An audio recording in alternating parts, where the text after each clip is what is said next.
Are you thinking about suicide or harming yourself? I'm sharing with you an email that I received last night, and I want to address the thoughts of suicide while going through or being in the middle of a crisis. During a crisis, it's easy to think the worst, especially when you feel that you're losing hope. And I know that hopelessness can certainly lead you to think about suicide, but hold on, my friends. I want to invite you to stay with me here. I'm Jeff Yalden with Here Tomorrow. Listen, sometimes through the situations and the circumstances of life, you might feel that life isn't worth living anymore. It might even seem that the only way to find relief in this current situation is by taking your life.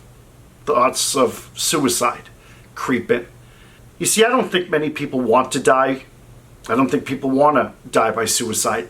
I think people just want the pain to end. And I want you to know, and it might be hard to believe, but you have other options. Suicide, my friends, is a permanent action to a situation that is temporary. I understand the pain. And even if it's unbearable at this moment, I want you to just listen to me. First thing I want to encourage you to do is take a step back and separate your emotions from your actions. Even just for this moment, right here, right now. And perhaps, I'll be honest, you might have to do this throughout the day and maybe the coming days. I also want you to be mindful that depression and hopelessness can easily distort your perceptions and also reduce your ability to make good, healthy decisions. Also realize that suicidal feelings, they're treatable. And you would have to do some work. I'm not going to lie to you. But that work is simple. You might have to have the willingness to open your heart and be honest and share your thoughts and your feelings. It's not that hard. Think to yourself that there are other options instead of suicide, please. Even if you may not see them right now, just think that to yourself. It may not be easy. You'll probably not feel better overnight either, but I can tell you that eventually this sense of hopelessness that you're feeling and these thoughts of suicide that you're having, they will lift.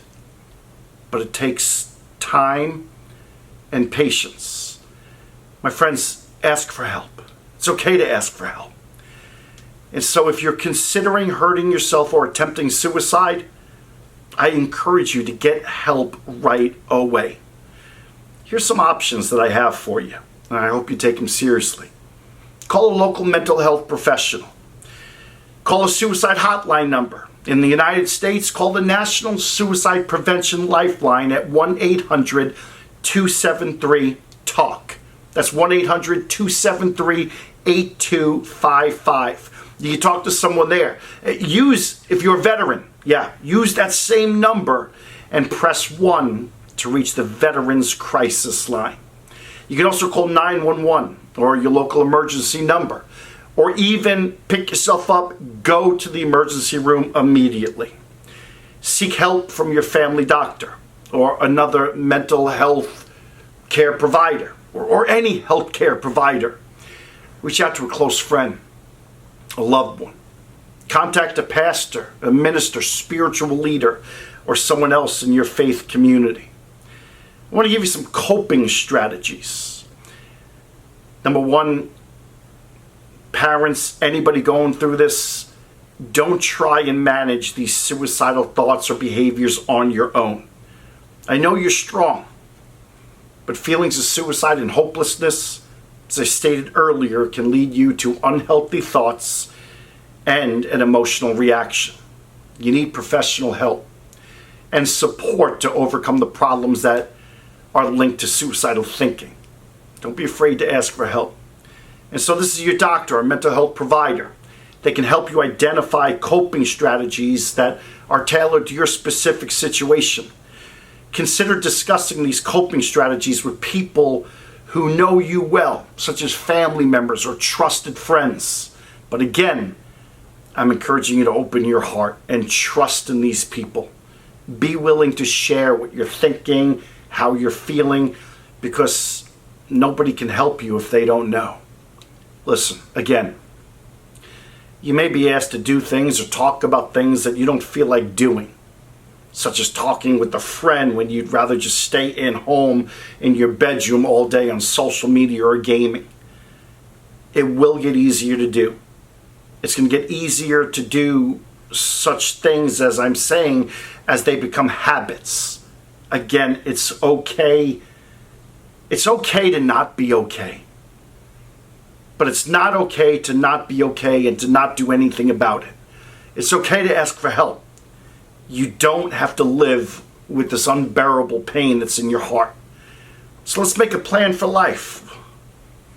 Create a written plan of action or a safety plan, and do this with your mental health provider. Do it with a family member, a friend.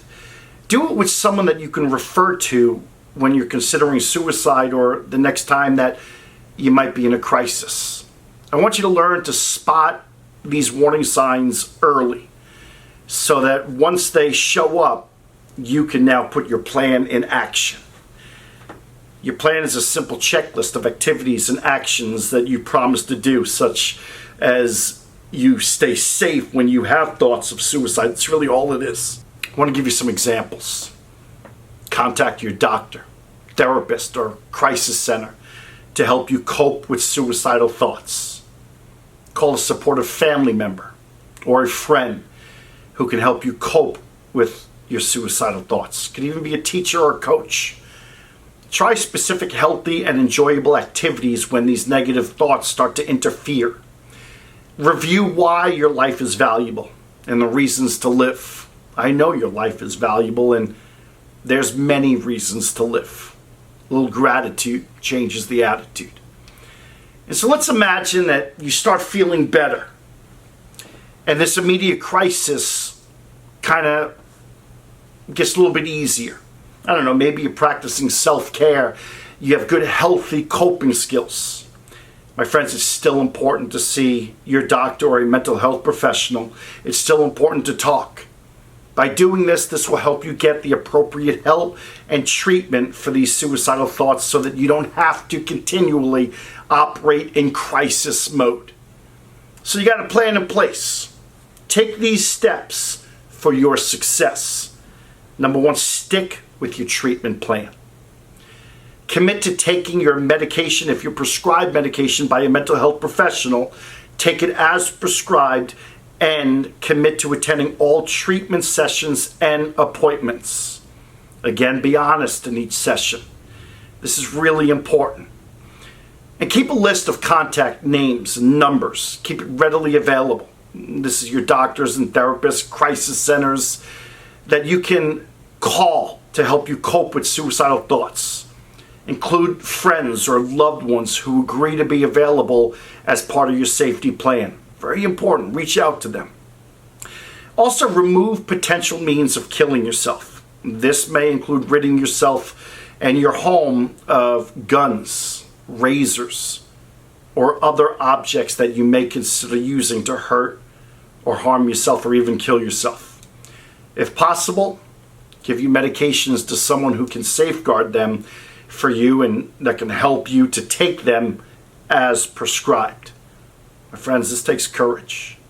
But I'll tell you, you'll feel really proud that you did and made this choice. You'll also be safe from an emotional reaction that, well, suicide is permanent. You can't have any regrets after you made the forever decision.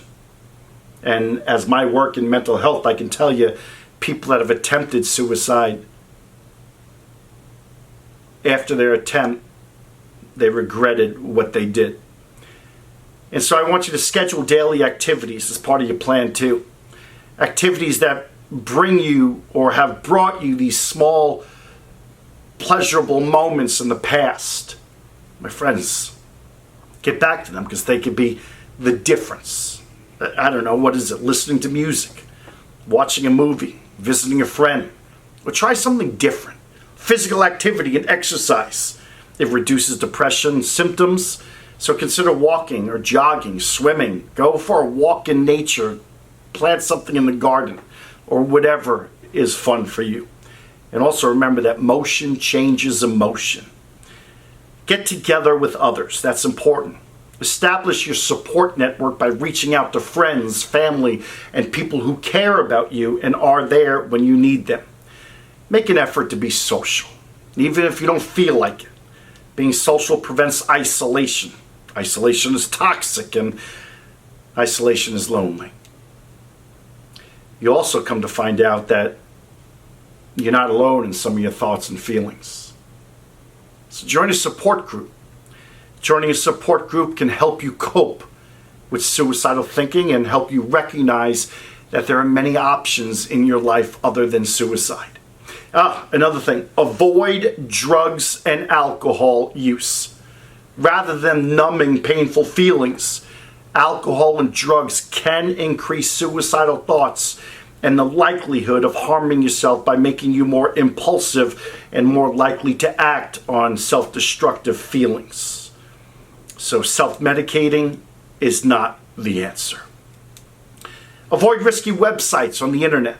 Stay away from websites that may encourage suicide as a way to solve your problems. And also, I'd like to encourage you to take time away from social media because, as you know, that sometimes raises anxiety and makes us feel worse. Write about your thoughts and feelings. Consider writing about the things in your life that you value and that you appreciate, no matter how small they are or how small they might seem at the time. And I know that you have things and people in your life that you love and value, and they love and value you. So looking beyond the thoughts of suicide, the hopelessness that you feel as you consider suicide right now may be a side effect of a difficult situation or an illness that can be treated. This emotion can be so overpowering that it clouds your judgment and leads you to believe that taking your own life is the best or only option. It's not. Recognize that there are feelings, and these are feelings that are real right now, but they're temporary. And that with appropriate treatment, you can learn how to help yourself feel better about life again. Asking others for support can help you see that you have other options and give you hope about the future. So create a list of the reasons you have to live. This list can include being alive for your pet, your children, your boyfriend, your girlfriend, your partner, your boss, teacher, coach, your cousin, I don't know. Or something that you enjoy doing. Work or at home, in your personal life, professional life, it doesn't matter what the list includes. But find a sense of purpose in your life. And find a sense of purpose in your life can make you feel the difference. I promise. By opening your heart and being honest, you can find these effective coping strategies to learn and to use. And they'll help you manage your feelings and emotions to eliminate any suicidal thoughts and for you to develop a more satisfying, meaningful life. My friends, I appreciate you listening. I'm Jeff Yalden with Here Tomorrow. We're a nonprofit organization on mental health and suicide prevention that offers free same-day mental health services in Jacksonville, Florida. And so if you or someone you know is here in the Jacksonville area, please let them know that they have a safe place to go. It's free, non-judgmental. And my friends, I'd love to visit with them, and I'd love to encourage and support them to help them find the right solution for what they're going through. I want you to visit us at facebook.com/Here Tomorrow Community. And also on our website. Website goes live December 23rd, heretomorrow.org. And lastly, please share this video, my friends, and know that I love you. And if I can do it, as a man that proudly lives with mental illness, my friends, I know you can too. But you got to do the work. And nobody can help you if they don't know you need help.